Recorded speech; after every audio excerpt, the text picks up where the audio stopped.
Hello everyone, welcome back to GK24 और आप सभी का आज के सेशन में स्वागत है जहां हम बात करने वाले हैं सिम कार्ड स्वैपिंग के बारे में। तो ये टॉपिक इसलिए इंपॉर्टेंट है क्योंकि हमें सभी को पता होना चाहिए भाई हमारे खातों से कैसे पैसे निकलते जा रहे हैं, कैसे है जो स्कैमर्स हमें पागल बना के और जितना भी हमारे खातों में पैसे होते हैं वो निकाल लेते हैं। तो देखो, अगर आज तक की बात करो तो आपको ये पता है कि हमें किसी के भी साथ OTP शेयर नहीं करना है और दूसरा आपको ये भी पता है कि हमें किसी भी लिंक पर क्लिक नहीं करना है। लेकिन क्या होगा अगर मैं आपको ये बोलूं कि आपको ना तो OTP शेयर करना पड़ा ना लिंक पे क्लिक करना पड़ा, लेकिन फिर भी आपके खाते से जो है पैसे कट जाएंगे। ठीक है, अगर मैं आपको ये बोलूं तो आपको क्या लगेगा? आपको ऑफ कोर्स थोड़ा बुरा लगेगा और सुनकर गुस्सा भी आएगा कि आखिर ये स्कैमर्स ऐसा कर क्यों रहे और ऐसा कर कैसे सकते हैं। तो बिल्कुल आज के सेशन में हम वही बात करेंगे और आप कैसे इससे बच सकते हो वो भी बात करेंगे। क्या है पूरा मामला, बिल्कुल बात करते हैं। तो चलो स्टार्ट करते हैं।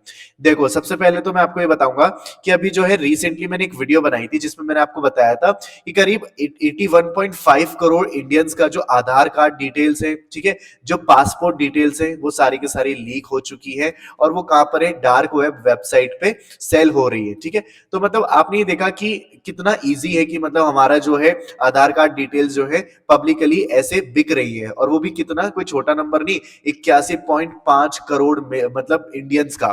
तो इतना बड़ा जो नंबर है उन सभी का जो आधार कार्ड डिटेल्स वो लीक हो चुकी है। और आपको ये भी पता है कि हम जब भी कहीं पे जाते हैं, चाहे हम हॉस्पिटल में जाएं, ठीक है, या फिर हम कहीं पे भी जाएं जैसे होटल में जाएं, तो हमें वहां पे एक ही डॉक्यूमेंट जो है हमारे पास होता है आईडी के नाम पे, और वो क्या होता है? हमारा आधार कार्ड।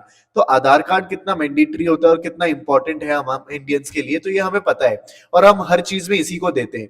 तो इसीलिए इसकी अवेलेबिलिटी बहुत ज्यादा होती है। अब जो फ्रॉडस्टर्स होते हैं, स्कैमर्स होते हैं, क्या करते हैं?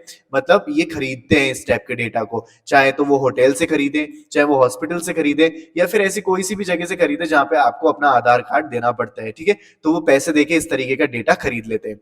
तो यहाँ पे आपको ये चीज समझ में आ गई। अब मैं आपको पूरा इशू शुरू करने से पहले ना कुछ आपको इंसिडेंट्स बताऊंगा जो ऐसे अभी हुए हैं रियल टाइम पे।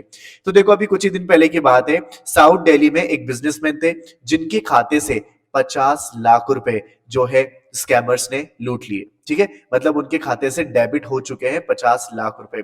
अब बात करते हैं कि आखिर हुआ क्या। तो जब उनसे बात करी गई तो उन्होंने बोला कि मैंने ना तो किसी से OTP शेयर किया और ना ही मैंने अपनी पर्सनल डिटेल किसी को बताई, और बस उसके साथ एक केस हुआ और वो ये कि उनके कॉल मतलब उनके खाते से पैसे डेबिट होने से पहले उनको बस लगातार जो है मिस्ड कॉल आई थी। देखो यहाँ पे लिखा हुआ है, the man in his complaint said that he received several missed calls and when he picked up one of the call there was no response. तो उनके पास कई सारी जो है लगातार मिस्ड कॉल आती गई और जब उन्होंने कॉल उठाया तो किसी ने भी आंसर नहीं किया। ठीक है, और थोड़ी देर बाद देखा तो उनके खाते से 50 लाख रुपए डेबिट हो चुके थे।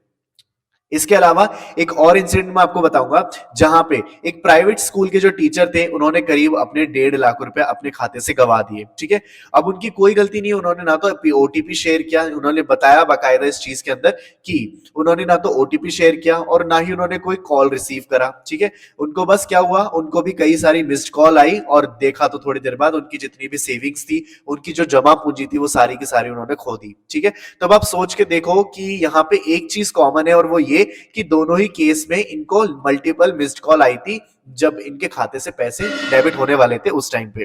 तो बात करेंगे कि आखिर क्यों इनको मिस्ड कॉल आती है और आखिर ये कैसे रहा है ये सब कुछ। तो अब मैं आपको बताता हूं कि आखिर सिम स्वैपिंग है क्या। ठीक है, सिम स्वैपिंग का मतलब क्या है, क्योंकि मैं टर्म्स को बहुत बार यूज कर चुका हूं और आगे भी करूंगा। तो देखो, सिम स्वैपिंग का मतलब ये होता है कि मान लो दो पर्सन है, एक हो आप और एक है फ्रॉडस्टर। अब जब आपकी सिम का एक्सेस पूरा इसके पास चले जाए, इस वाले पर्सन के पास, फ्रॉडस्टर के पास, तो ये क्या हो जाता है? सिम स्वैप हो जाता है। यानी कि अब जो है आपकी जो सिम है वो तो हो गई नील और इसके पास क्या चला गया? पूरी आपकी सिम का पूरा क्या हो गया? पावर चली गई, पूरा कंट्रोल चला गया। तो अब OTP भी आएगा तो इसी के पास आएगा। समझ गए? तो ये होती है सिम स्वैपिंग और ये बेसिकली इसलिए किया जाता है ताकि कोई फ्रॉडुलेंट एक्टिविटी की जा सके। ठीक है, और इस तरीके से जो है आपके पैसे लूटे जा सके, सिंपल भाषा में आपके बैंक खातों से।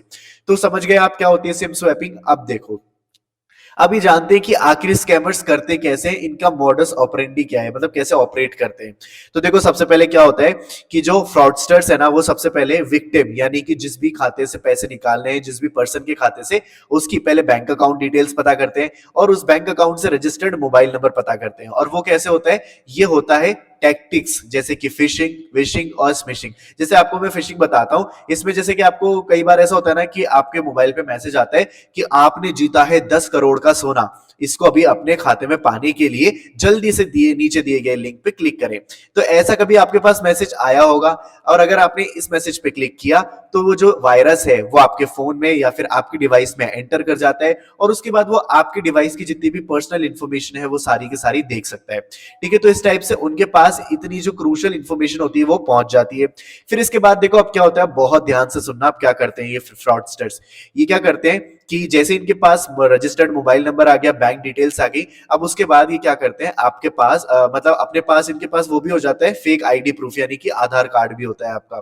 फिर ये जाते हैं किसके पास, मोबाइल ऑपरेटर के पास, और मोबाइल ऑपरेटर से बोलते हैं कि भाई साहब देखो ये है आपका ऑपरेटर, तो ये है आपका मोबाइल ऑपरेटर और ये है आपका फ्रॉडस्टर। ठीक है, तो मोबाइल ऑपरेटर के पास जाके बोलते हैं देखो भाई साहब मेरा जो है इस नंबर से सिम था जो कि खो चुका है, तो आप इसको तो कर दो डीएक्टिवेट, और मुझे जो है इसी सेम नंबर से एक नया सिम इशू कर दो। तो अब इसके बाद ये बोलेगा, ये जो सिम मतलब मोबाइल ऑपरेटर है, कि लाओ दो आपकी आईडी दो, तो ये आईडी थमा देगा क्योंकि इसके पास तो आपकी आईडी भी है। ठीक है, ये आईडी ले लेगा और उसके बाद जो है अपना काम पूरा करेगा। अब इसके बाद आप बोलोगे कि भाई जब वो नई सिम मांग रहा है तो यहाँ पे वो फिंगरप्रिंट भी तो बोलेगा ना, क्योंकि यहाँ पे क्या बोलते हैं, जैसे ऑथेंटिकेशन के लिए यहाँ पे फिंगरप्रिंट्स होते हैं। तो यहाँ पे जो है आप इस चीज को तो देखो दिमाग मत लगाओ, क्योंकि आजकल इंडिया में सब कुछ हो जाता है, थोड़े से पैसे खिलाओगे तो आप सब चीजें पॉसिबल हो जाती है। तो इस चीज को सरपास कर लेते हैं, इस चीज को इजीली ये वाली स्टेज को पास कर लेते हैं, या तो पैसे खिला के, या फिर आपको बहुत सारे तरीके पता है जिससे मतलब क्या होता है कि ये वाला जो फिंगरप्रिंट वाला ऑथेंटिकेशन है ये भी वो पास कर लेते हैं। अब अभी क्या करेगा मोबाइल ऑपरेटर, कि इसको क्या करेगा, सिम तो दे देगा, और इसको क्या करेगा, जो पुराने नंबर थे जो खो गया है मतलब वो ओरिजिनल वाली सिम, इसको डीएक्टिवेट करेंगे। ठीक है, अब जब ये डीएक्टिवेट करेंगे ना, यहाँ पे देखो पोस्ट वेरिफिकेशन, जैसे वेरिफिकेशन कर लिया, ठीक है, किसने, मोबाइल ऑपरेटर ने, तो वो क्या करेंगे, डीएक्टिवेट करेंगे जेन्युइन कस्टमर की सिम को, यानी कि विक्टिम की सिम को, और नया कार्ड इश्यू कर देंगे फेक कस्टमर को। ठीक है, यहां तक चीज समझ में आ गई। अब देखो फ्रॉडस्टर क्या करेगा, स्कैमर्स क्या करेगा, अब वो जो है अपना जो है सिम मोबाइल में लगाएगा। ठीक है, जैसे ही उसने मोबाइल में सिम लगाया तो वो एक्टिवेट होती है सिम, एक्टिवेशन के मैसेज आने लगते हैं। अब जैसे वो एक्टिवेशन के मैसेज आने लगते हैं ना, उस बीच में वो क्या करता है, स्कैमर कॉल करता है, मल्टीपल मिस्ड कॉल देता है, किसको, विक्टिम को। अब देखो इसके दो रीजन है, वो ऐसा क्यों करता है, देखो मैं आपको यहाँ पे दिखाता हूं। ऐसा जो विक्टिम है वो मिस्ड कॉल इसलिए देता है सो दैट जो मतलब यहाँ पे जो है विक्टिम, इसलिए विक्टिम को मिस कॉल इसलिए दी जाती है सो दैट जो यहाँ पे उनका जो नेटवर्क है ये पता करने के लिए कि उनका नेटवर्क गया है या नहीं गया। जब मिस्ड कॉल देते हैं मल्टीपल, तो उनका एक मोटिव ये होता है कि ताकि वो इरिटेट हो जाए। यहाँ पे देखो, they also give multiple missed call so that the victims would get irritated by seeing them and leave their phone. मतलब ऐसा होता है ना कि अगर आपके पास कंटिन्यूअसली किसी से भी मिस्ड कॉल आए जा रही है और आप उठा रहे हो, कोई बोल नहीं रहे, तो आप क्या करोगे, एक बार के लिए साइलेंट करके अपना मोबाइल रख दोगे और वहां से मतलब उस पर ध्यान नहीं दोगे। तो बेसिकली उनका ध्यान जो है डाइवर्ट करने के लिए मिस्ड कॉल दी जाती है लगातार, सो दैट वो इरिटेट हो जाए और अपने फोन पे देखना बंद कर दे। अब देखो यहाँ पे क्या होगा, अगर उसने ऐसा नहीं किया, मान लो वो नहीं देता है मिस्ड कॉल, तो क्या होगा कि उसका जो है नेटवर्क चला जाएगा। ठीक है, क्योंकि अब वो डीएक्टिवेट होने वाली है सिम, तो ओरिजिनल सिम का क्या होगा, नेटवर्क चला जाएगा। दूसरा, ना वो मैसेज भेज पाएगा, टेक्स्ट भेज पाएगा। तो हो सकता है ना वो ऐसे केस में मोबाइल ऑपरेटर को कॉल करके बोले कि भाई मेरी सिम नहीं चल रही, और उसके पास सारी बातों का खुलासा हो जाएगा। तो इसीलिए वो ये वाला पैटर्न अपनाते हैं कि वो क्या करते हैं, मल्टीपल मिस्ड कॉल देते हैं। ठीक है, मिस्ड कॉल देते हैं और कॉन्टिन्यूसली देते हैं 7-8 करीब, और फिर उसके बाद कोई बोलता नहीं है तो वो साइलेंट कर देता है विक्टिम और अपने मोबाइल को साइड में रख देता है, देखना बंद कर देता है। तो इस टाइप की वजह से मतलब क्या करते हैं, यहाँ पे बेसिकली उनका ध्यान डाइवर्ट करते हैं, और जिससे कि वो अपने काम को अंजाम दे सके। अब जैसे ही इनका पूरा ये वाला मोटिव हो जाता है, फिर इसके बाद क्या करते हैं, वो विक्टिम के बैंक डिटेल के मतलब माध्यम से क्या करते हैं, वो पैसों को क्या करते हैं, बैंक अकाउंट से डेबिट करवा लेते हैं। क्योंकि अब जो आपके पास जो उनके पास मोबाइल नंबर की जो सिम है उसका सारा कंट्रोल तो उनके पास पहुंच गया। आपके पास जो ओरिजिनल सिम थी वो तो हो चुकी है डीएक्टिवेट। ठीक है, अब जो उनके पास है, स्कैमर्स के पास सिम, उसके पास ही जाएंगे ओटीपी वगैरह सब कुछ, कोई भी कॉल या फिर ओटीपी वगैरह है, अब वो है उस मतलब सिम के मालिक। तो समझ गए आप कैसे होता है सिम स्वैपिंग का पूरा मतलब ये जो पूरा है मैटर, किस तरीके से कंडक्ट करते हैं ये अपनी एक्टिविटीज को। तो इस टाइप से वो क्या करते हैं, वो विक्टिम्स का पैसा ठग लेते हैं। ठीक है, अब बात करते हैं कि आखिर इनसे बचा कैसे जाए। क्योंकि हमने बात करी इतनी सारी चीजों की, तो अब ये भी बता दो कि भाई इनसे बचा कैसे जाए। तो देखो बहुत मतलब ऐसी चीजें हैं जो जनरल जनरल चीजें हैं, लेकिन अगर हम इनका ध्यान रखेंगे तो हम इन चीजों से बच सकते हैं। तो सबसे पहले तो be aware of social engineering tactics, कि ये जो आपको पता होना चाहिए, नॉलेज होनी चाहिए, कि जैसे कि लोग फिशिंग को कंडक्ट करते हैं कि आपके मोबाइल पे कोई लिंक आया है सॉरी, अब वो चाहे कितना भी टेम्पटिंग हो, कितना भी ज्यादा ऐसे ना कह रहा हो कि आपने जो है करोड़पति जीत लिया, जो है लखपति हो गए आप, ये कुछ भी, तो आपको कभी भी उस पर क्लिक नहीं करना है। जैसे आपने क्लिक किया उसके बाद आपकी डिटेल जो है उसके पास पहुंचना स्टार्ट हो जाएंगी। तो इससे क्या होता है कि आपकी कॉन्फिडेंशियल स्टील और पर्सनल डेटा जो है स्टील करते हैं स्कैमर्स। तो सबसे पहली बात आपको यही याद रखनी है कि आपको कभी भी किसी भी अननोन लिंक पर क्लिक नहीं करना है, भूल कर भी नहीं करना है, ठीक है।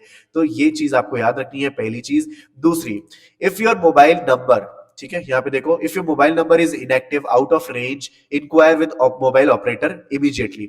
अगर आपको ऐसा लगता है कि आपके मोबाइल के अंदर जो है टावर्स नहीं आ रहे, यानी कि नेटवर्क नहीं आ रहा, और दूसरी वो आउट ऑफ रेंज बता रहा है, ठीक है, और विदाउट एनी रीजन, ठीक है, और ये थोड़ी देर से ऐसा हो रहा है, तो आपको फटाफट से मोबाइल ऑपरेटर को कांटेक्ट करना है और उससे जानना है कि आखिर ऐसा क्यों हो रहा है, ठीक है। तो आपको वो रीजन बताएगा और उसको सारी बातों का पता चल जाएगा, ठीक है। यहाँ पे दूसरी चीज ये, नेक्स्ट चीज ये है, to avoid the worst case scenario immediately change your bank account password. अब देखो, अगर मान लो ऐसा केस हो रहा है आपके साथ में कि आपका जो है मोबाइल जो है इनएक्टिव हो गया है, यानी कि आपका जो सिम कार्ड इनएक्टिव हो गया है, आउट ऑफ रेंज हो गया है, तो आपको अपने मोबाइल से किसी भी दूसरे के मोबाइल से फटाफट से अपने जो भी बैंक अकाउंट के पासवर्ड है ना उसको चेंज कर दो, जिससे कि आप वर्स्ट केस सिनेरियो से बच पाए, ठीक है। कोई बात नहीं, उसके पास एक्सेस पहुंच गया है सिम का, तो एटलीस्ट हमारे बैंक पासवर्ड वगैरह चेंज कर दो, क्योंकि आजकल हर बैंक जो है अपना एक ऐप देता है आपको, चाहे एसबीआई की बात करो, चाहे बैंक ऑफ बड़ौदा की बात करो, या फिर किसी भी दूसरे बैंक की, तो उनका एक ऐप होता है, वहां पे जाके अपने बैंक अकाउंट के पासवर्ड्स को चेंज कर दो। नेक्स्ट देखो, register for regular SMS as well as email alert. यहाँ पे एक और तरीका है, और वो ये कि आपके पास जब भी कुछ ऐसी चीजें होती है, तो आपके पास एक तो एसएमएस सर्विस होती है जहां से आपको अपडेट्स मिलते रहते हैं, लेकिन अगर आपका सिम डीएक्टिवेट हो जाएगा तो आपके पास कोई भी मतलब मैसेजेस नहीं आएंगे, ठीक है। तो आपके पास इस केस में आपको क्या करना है, आपको सहायता लेनी है ईमेल की। तो आप ये भी कर सकते हो कि जब आप रजिस्टर करो, रेगुलर एसएमएस के साथ साथ ईमेल अलर्ट्स भी ले लो, सो दैट आपकी बैंकिंग ट्रांजेक्शन के साथ आपको मतलब ईमेल जो टेक्स्ट मैसेज होते हैं वहां पर तो मिल ही रहे, साथ में आपको ईमेल पे भी मिल रहे हैं। तो इससे क्या होगा कि इन केस अगर आपकी सिम डीएक्टिवेट हो जाती है तब भी आपको अलर्ट्स मिलते रहेंगे आपकी ईमेल से। नेक्स्ट देखो, periodically access your bank account statement to ensure that the transaction reflecting in the statement made by you। तो आपको क्या करना है, कॉन्टिन्यूअसली अपने स्टेटमेंट को चेक करते रहो, ठीक है, जो भी अपना ट्रांजेक्शन का स्टेटमेंट है उसको चेक करते रहो, सो दैट आप ये कंफर्म कर सको कि जितनी भी ट्रांजेक्शन है वो आपने खुद नहीं करी है, किसी और ने नहीं करी है, ठीक है। ये चीज। दूसरा इसके अलावा ये है कि in case of fraud, contact phone banking immediately to have your account blocked. अगर आपको लगता है कि मतलब आपका जो है फ्रॉड हुआ है या फिर कुछ भी ऐसी चीज है, तो फटाफट से आपको अपने जो भी बैंकिंग वो कंपनी है, जो भी आपकी बैंकिंग है, वहां पे आपको कॉल करना है और अपने अकाउंट को ब्लॉक करवाना है, सो दैट आपका जो है फर्दर जो फ्रॉड है वो होने से बच जाए, ठीक है। मतलब ऐसा नहीं होता कि आपका एक साथ ही सारा का सारा पैसा निकल गया। कई बार क्या होता है कि ये मल्टीपल ट्रांजेक्शन करते हैं और उसमें पैसा निकलता है, तो अगर मान लो एक दो हुई है तो आप कुछ तो बच ही जाओगे, और अगर किस्मत बुरी रही तो पूरा भी हो सकता है। लेकिन अगर आप इन सभी स्टेप्स को, इन सभी बातों को ध्यान रखोगे तो ऐसा नहीं होगा, ऐसा होने से काफी हद तक बचा जा सकता है, ठीक है। तो ये जो है हमारी है पूरी वीडियो, लेकिन आपकी क्या राय है, अभी भी जो है आपकी राय के बिना ये वीडियो, ये पूरा टॉपिक जो है इनकम्प्लीट है। मैं चाहता हूं कि आप अपना वैल्यूएबल जो ओपिनियन है वो कमेंट बॉक्स में लिखें और बताएं कि ये आपको क्या लगता है इसके बारे में, कि क्या आपको लगता है कि हमारे इंडिया में ये क्या चीजें चल रही है, मतलब कितनी भयंकर लेवल की चीज है कि यहाँ पे हमारे अकाउंट से पैसे निकल रहे हैं और हमारे पास मतलब कोई कंट्रोल भी नहीं है उस चीज का, हम कुछ कर भी नहीं सकते, और ये तो ऐसी चीजें किसी के भी साथ हो सकती है, राइट। तो ये चीजें कैसी आपको मतलब लगती है, क्या आपका व्यू पॉइंट है, क्या किया जाना चाहिए, मैं आपसे जानना चाहता हूँ, ठीक है। तो कमेंट बॉक्स में जरूर बताना। उम्मीद है आपको वीडियो पसंद आई होगी, इफ यस तो वीडियो को लाइक और चैनल को सब्सक्राइब करो। और ये जो अगर आप कोई कॉम्पिटिशन एग्जाम की तैयारी करते हैं तो GK24 एप्लीकेशन को डाउनलोड कर लेना, क्योंकि यहाँ पे जो है आपको MCQ, previous year question, study material, ये सब देखने को मिलता है फ्री ऑफ कॉस्ट। इसका लिंक डिस्क्रिप्शन में, डाउनलोड कर लेना और ज्यादा से ज्यादा लाभ उठाना। Thank you so much video में यहाँ तक बने रहने के लिए। चलो मिलते हैं फिर अगली वीडियो में।